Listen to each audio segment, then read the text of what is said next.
word why. What a curious word. The kind of word that can make us cringe, feel defensive, or even distant. But you know, sometimes why is the key that can unlock so much to our lives. Join me as we explore the why with fascinating contributors to the world, those that entertain us, inform us, teach us about life, and if we're lucky, inspire the next in all of us. I'm your host, Dr. Rod Berger, and welcome to Headroom, a production of Rainlight and co-produced by Old Soul. Let's go.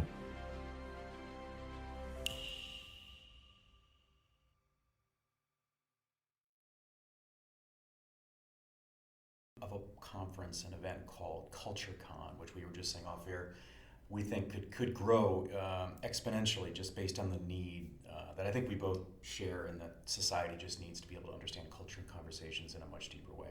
One thing that has come out that is really resonating with me is unpacking recognition, because Gianna, I'll talk about sort of positional power that in my work, sort of engaging storytelling in business and academic settings, it's, what happens if you don't have your title at Lattice, right? So in essence, how do you walk into a room and what value do you convey? And can you do that in a way that sort of piques the senses of those around you? What is your relationship to recognition, and how have your own personal experiences impacted the way in which you place a value in what you do professionally and the way in which you live with it personally? Right, I love this question, but it's more like three questions wrapped up in one. So the first thing that comes to mind is when I first started my professional career, I realized that it's not necessarily those with a C in front of their title who have the most power of influence in an organization. So you're right, you can look at a hierarchy or org chart and see those with lofty titles, but if you really understand an organization, you start to understand the cultural map, the influence map, the true power, I think, in an organization, because those folks have the hearts and minds of the company. You asked another question, Rod, and now I've forgotten it. Well, just your relationship to recognition, because what I think is fascinating, if we right now walk down to a park here in Madison and we were watching kids play, there's something about recognition that can come in many different forms that will, in essence, propel us to the next activity, to the next decision that we may or may not make, or the direction that we go. And then you start to apply that to adults, and you can start to see where, wow, sometimes a little bit of recognition goes a long way. But it does feel as if we lose, as we sort of age and matriculate through life, sometimes I think we lose the skill in being able to provide recognition that has authenticity connected to it.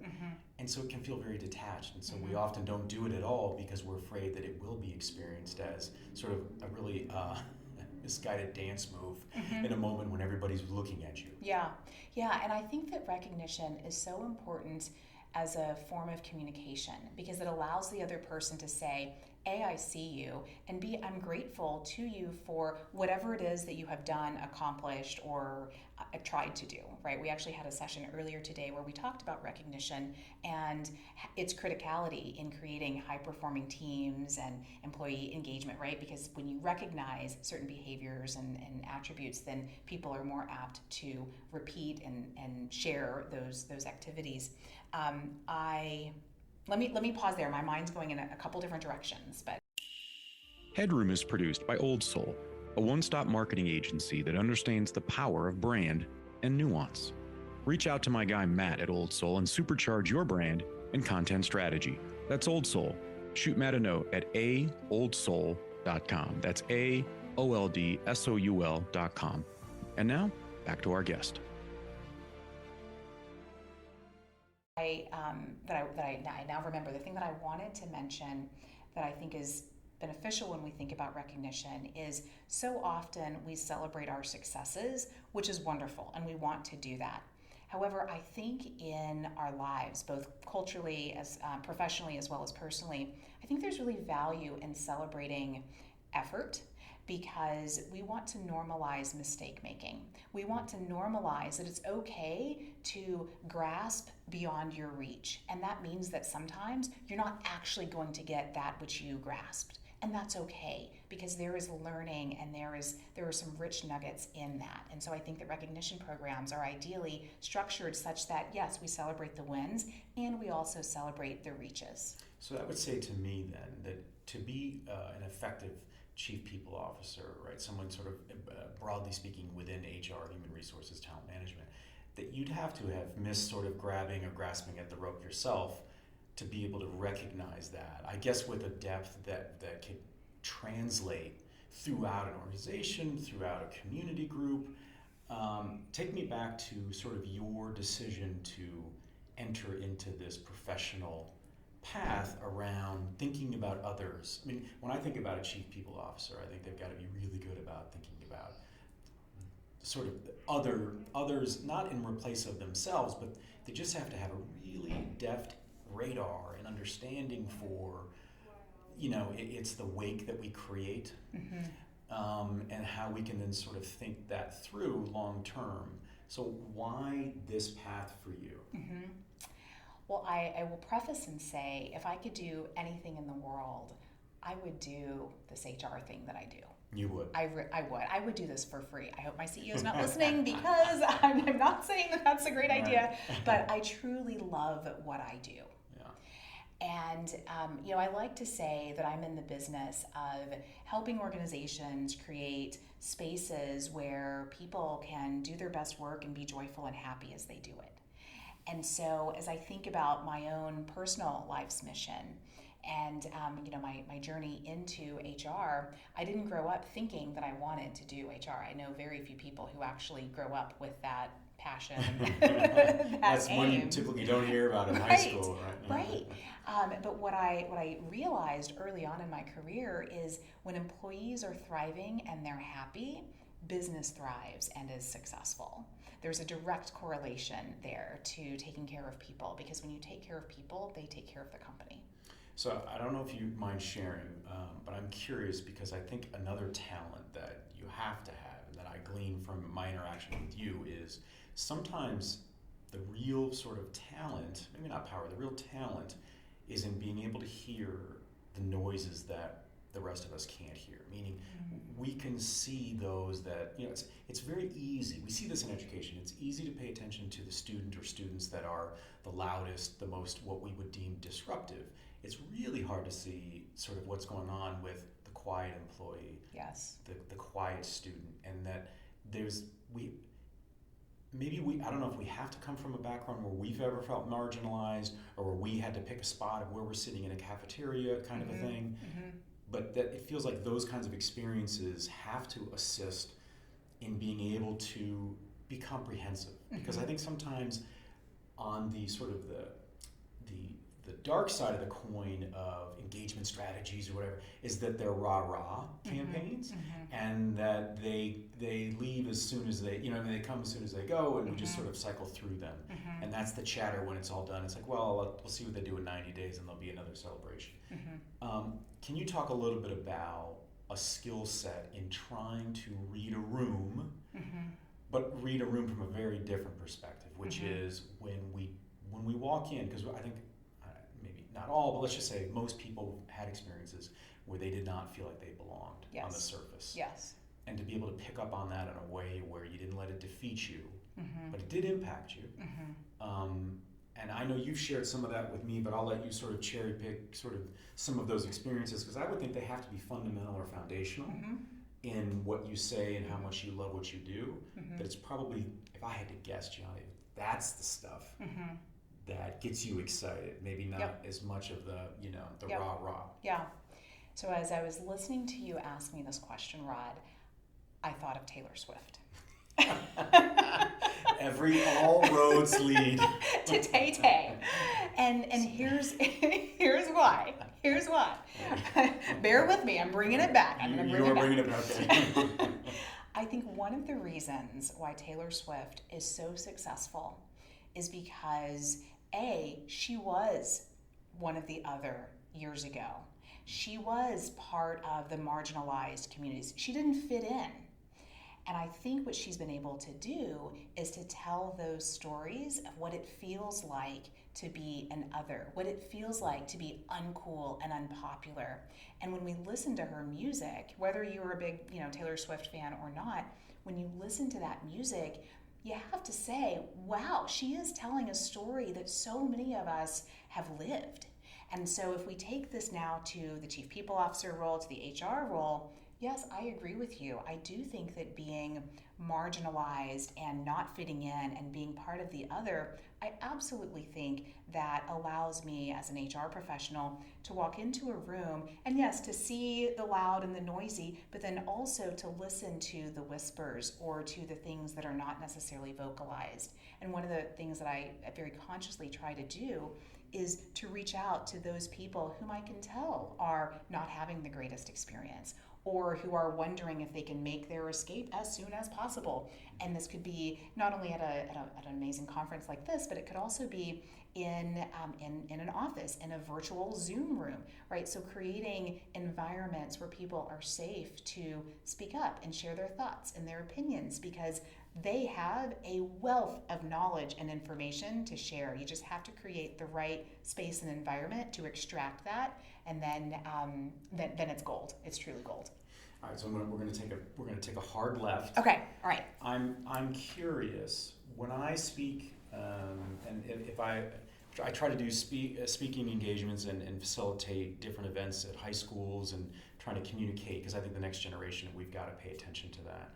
And I'm wondering in your space, and if I think about all the professionals that are here at Madison, what do you think the impact is of a generation that is entering the workforce that, in essence, could take it or leave it? And it, on the sort of, I'm anxious about it. Yeah. It makes me wonder: are we late? Mm-hmm. And or are all the things that sort of the adults in the room, or those that are, I speak for my own gray hair, but like, do we run the risk of, even with all the effort we're putting forward, of coming across as inauthentic because we think it's going to be appealing if we're kitschy, if we create programs that incentivize sort of this affinity to stay somewhere or to jump into the pool of a corporation, that's going to keep folks? Because I was saying, I think I mentioned to you today, my friend Ken Jensen's at Window, and the data sets around, I think it was 23% of Gen Z, they look up companies' Wikipedia, they want to see if there's been any scandals because they don't want to be associated. And so I know it may sound like it's apples to oranges, but I just am trying to understand, how does this part of a professional environment and ecosystem adapt to a talent base that may or may not care about some of the things we think they might care about from an incentive structure that supports them authentically? Because I feel like their BS meter is really high and they're looking for it. Yep. And I applaud them for that. There's a confidence that I don't know if our generations had out of the gate. And maybe it's blind confidence, but maybe we need some of that. Yeah. So my first thought as I listen to what you're saying is, I think it's imperative that leaders and organizations are authentic, full stop. In all that we do, in our marketing material, our PR campaigns, and our products, to our communication to our employees, to the world, everything I think has to be authentic. And I think it starts there. We are living in a world and society and age where the art of authentically connecting and communicating is something I do have concerns is becoming less of a special and normal practice that we have. But one of the things I have realized with Gen Z and now Gen Alpha is they have grown up in a world where, they went through a pandemic that was, at a super pivotal developmental, stage in their lives. They have grown up in a culture of almost instant gratification, and a culture where there was so much material and content in a digital medium that some of it was real, some of it was fake, some of it was made by bots. And so they've had to cut through all of the BS very quickly. And I observe and feel like Gen Z is a part of the workforce that is hungry for connection, hungry for authenticity. They know that there's a world greater than themselves out there. And so you're right, they are going to the Wikipedia pages. They want to know, what is this company doing for the world? What are the scandals that this company may have had or doesn't have? They're a very valued and principled generation. And while it can drive us HR people crazy sometimes, not gonna lie, I do think Gen Z is critical as an accountability partner, right? If you think about every generation that's ever gone through in modern history, a coming of age, almost every single generation has been disruptive and a headache to the generations above them. And I think the same is true of Gen Z, but I believe there's learning and there's an accountability that comes with Gen Z. Well, how do you I agree. I love the accountability component to that, the partnership element. Yeah. I think we've historically done a very poor job, regardless of sector, of sort of understanding the minor leagues, meaning education, right? Mm-hmm. That we just sort of throw everybody into the major leagues and we never think about, like, well, I don't know, how are we supporting their nutrition in the minor leagues? What's their workout routine? Can we glean anything if we sort of tap into the educational world, whether that's even high school and college, to understand how do we create a more fluid kind of ecosystem where you're getting data earlier that allows for sort of the setup of environments where we're not sort of a dog chasing a tail. Mm-hmm. I wish that our education system had more curriculum around conscious communication, around social emotional learning, around how do you advocate without being divisive. Because as I interview and speak with various people in the tech space and the for-profit world, what I'm realizing is folks are not necessarily entering the workplace with these basic skills. They've got perfect SAT scores, and they can do management case studies, but when it comes to basic, how do I authentically disagree with another person and have that person feel heard and also my own voice represented in the room? These are the skills that I do believe our education system, universities, high schools need to start intentionally incorporating into the curriculum. How has the HR space changed over the years that gives you confidence that it can continue to adapt in a positive way? Because I'll hear these things in different sectors and different areas of support in the working world, where you get people concerned, like, are we moving fast enough? Are we sort of holding on for dear life that this will pass? How should we think about HR? And I would say from this lens, from a recruiting perspective, because we have to think about that. We have to think about the next Gianna. We have to think about and how do we do that? How do we present the value proposition of what it means to have this kind of skill set in a world where it's a gig economy? I mean, you look and people want off ramps, they want to come back to places. It's a very different and comprehensive and complex space. So I think the HR professional has a really tough job right now. I think it's perhaps never been a walk in the park, but I think it's especially challenging right now because we are tasked with overseeing not only the operational parts of our roles, but then also managing the employee experience. And there's a lot of emotionality and mental health and burnout and managing and synthesizing all of this to create spaces where people can do their best work and be productive is a crazy hard challenge. But now you'd ask me the question around the recruiting proposition, et cetera.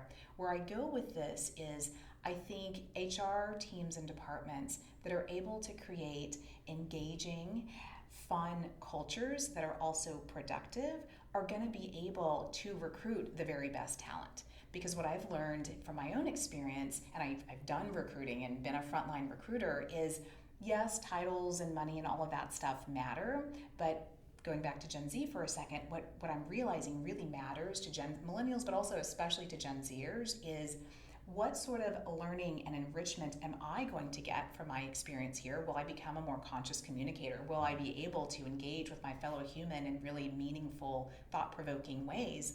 And they care about, okay, it's not just what you do for me, but how are you enabling me to go out into the world and do great things, right? So it could be through service things, it could be understanding the relevance of my work on the greater world. But Gen Z and these younger generations, I think, care about that, and they're holding us accountable to creating conscious workplaces. And I think that's exciting. It's a lofty mission and it's crazy hard, but I think it's exciting. Well, you have to have it, I would think, right? I mean, we have to have something that we can go towards. Tell me about the branding of HR, because here's what my experience is. I have known so many in your space that are incredibly thoughtful, really talented people, yet HR, if we think in the movies, and we just think, right, it's such a different, sort of like the brand of someone in human talent management. To me, the reality is so different than what we see in the popular media, and I'm wondering what's the impact of that? I mean, is there is sort of there has to be, I would think, and maybe you're stronger than I am, but you'd want to see some representation that is requisite with the skill sets that are being deployed. Right. And I'm wondering how that's impacted when you're onboarding new people, and if they haven't had good experiences, or they have a notion of what it means to interface with someone from that department, it feels like you have to just go through an educational process just so that they can build up the trust to say, oh, wait a minute, Gianna's very good. This is what a different experience. Talk a little bit about the brand of HR. Yeah. Well, so I think you hit it on the head that HR has a really icky brand, right? Like most people, if you were to stop them on the street, would say, okay, when I think HR, I think boring, reactive, administrative. They basically hire people, fire people, and kind of do some performance management stuff, right? I mean, that is the brand. It's a sales pitch. Right? And it's like, oh, won't you come and join HR? And I think that this is only exacerbated by media and by how we talk about HR. I've been to company events where people would laugh and joke about something, an appropriate joke, and they'd say, oh, wait, hold on, HR is in the room, not sure that I can, and it's like, okay, wait, I'm not the fun police who says, like, we're not allowed to have fun. So I think part of how we start to rebrand is by having conversations. One of the things that I love to do with groups of new hires is we do a thing where each of the execs spends dedicated time with the cohort of new hires. And I start usually by saying, hi, I'm Gianna, and I'm the HR lady.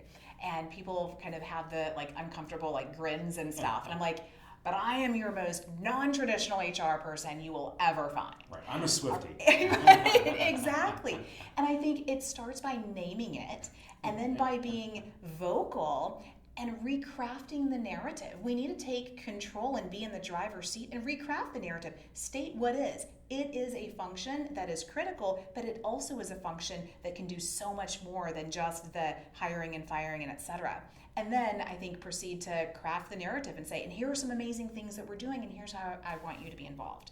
And then we have to live that out. We have to create teams and company cultures where we are not perpetuating the stereotype of old, boring, reactive, et cetera, but where we are people strategists who are out on the front lines, partnering with our business leaders and creating these really recognition-rich, fun, productive types of environments. And I think it's that way that we start to reshape the narrative around HR.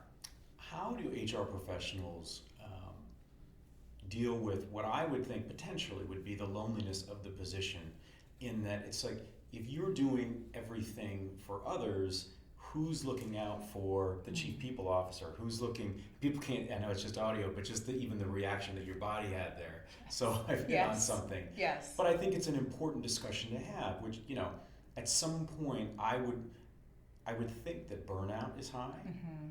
And that there is sort of a collateral damage if we're not taking care of the very people that are working so hard to take care of us. Yeah. So you've heard the saying, of course, you have to put your own oxygen mask on before, fixing or helping others with their masks. And I think that's really true, especially these last 5 years. I mean, it has been really, really hard to be in HR. Like the amount of what's been put on our shoulders. We need to, help with culture and funds. Oh, we need to oversee layoffs. We all of this stuff. I mean, it's been hard. So let's just acknowledge it's been a rough patch. I think that I want to acknowledge your comment around it is a lonely profession, in that, especially in the more senior levels, because I'm not able to go to my team or to others in the company and talk about the things that are on my heart and my mind, because it's not appropriate, it's not professional. This is where I think having a community, ideally of other CHROs or CPOs, comes in handy. And I mean, I have a small group, like a cabinet of people that are also CPOs and CHROs, and I knock on their door and vice versa, and we're kind of a support group for each other, because it is a lonely profession that's just hard. And so those have been a source of nourishment and community making. I also think events and conferences like this one, CultureCon, they fill our cups, because our day-to-day sometimes can be depleting. But when you come to conferences like this, you're reminded of why we do this. You're reminded I'm not alone. There are other people who are just as passionate as I am, and you can share ideas and brainstorm, and it's a safe place. We understand confidentiality and all of the other things that come with this job. I think one of the sneaky value of the HR world is that you have information through experience, through sort of inputs and outputs that dwarf what I think even someone who works within a company might know about sort of the tenor, the sort of the temperature of what's going on. Mm-hmm. Are you finding that you have to add now different skills to your own sort of toolkit to understand just how different a hybrid world is, a remote world, a global economy? Yeah.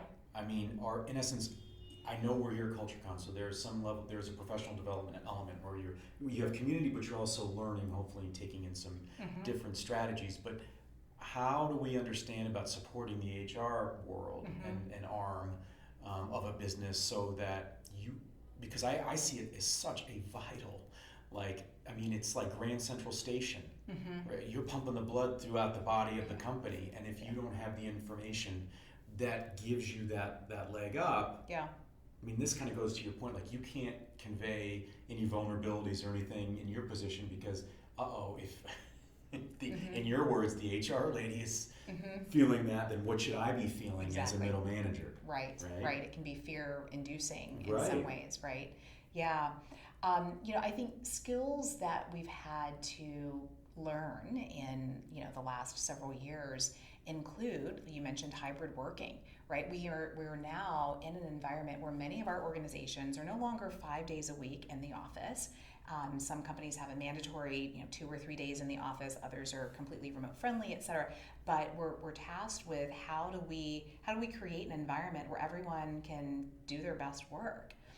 I would say I don't think there's a one size fits all. I don't even think there's a one size fits most in this. I think that it involves listening, and listening for understanding, not listening so that you can then tell people why this is why we're doing it at the company. Because there are ways that you can create these fun, productive, inclusive environments where people feel connected to each other. There's programming around that. There are little and big things that companies can do. I also think right now in HR, one of the things that's hard, and I think that we're all sitting with and kind of feeling our way in the dark through, is we're living in a divisive world where our political landscape is crazy super divisive. We've had Supreme Court rulings that have created rifts in our organization. We've got racial injustices that are still happening, but we have all of these things that are happening, and we as HR professionals are expected to have folks still be productive at work despite all of these things happening around them. Well, guess what? We are human beings who are humans first and employees second. And so we have to create systems where, yes, we can acknowledge and integrate these parts, have people feel like they can express themselves appropriately in the workplace, and then continue to drive forward for the business results and stuff. It is a tricky proposition. That's why events like this are so good, because you can share best practices, and you can also share what didn't work, like worst practices too. There's value there too. Oops, there is, right? Didn't work. Let's try something else. All right, let's put a close on this conversation. I would love to understand, and it's such a great you're a great person to ask this, because I would think that during any given day, the concept of success is sort of front of mind, like what success means and what it looks like. But I want to know about your personal relationship with success. Like, how has it changed? Is it a distant kind of a relationship? Is it one that is a great sense of pride? Do you think about family? Do you think about those lunchroom experiences of being segmented in Texas and where, depending upon what your identified race was and ethnicity, that's where you sat?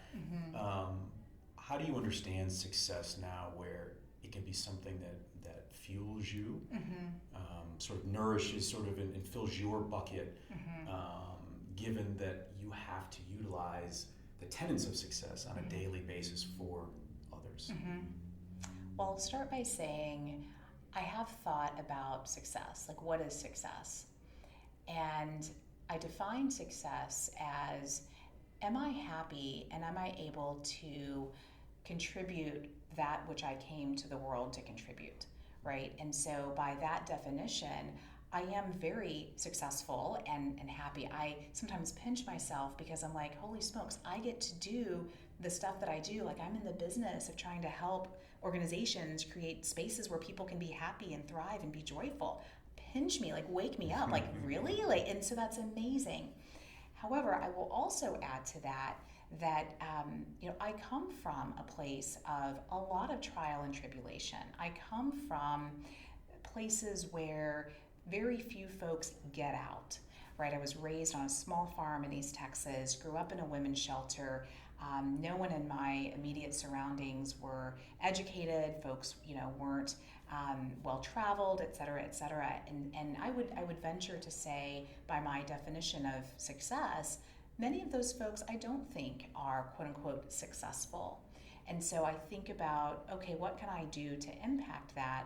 I do spend energy and time trying to give back, trying to share the knowledge and the understanding with other people, because everyone deserves to be successful and happy and like they're contributing. Thanks for taking the plunge into Headroom, where we uncover the why behind the what and who impacting our lives. Headroom is a production of Rainlight and co-produced by our friends at Old Soul. I'm your host, Dr. Rod Berger, and this is Headroom.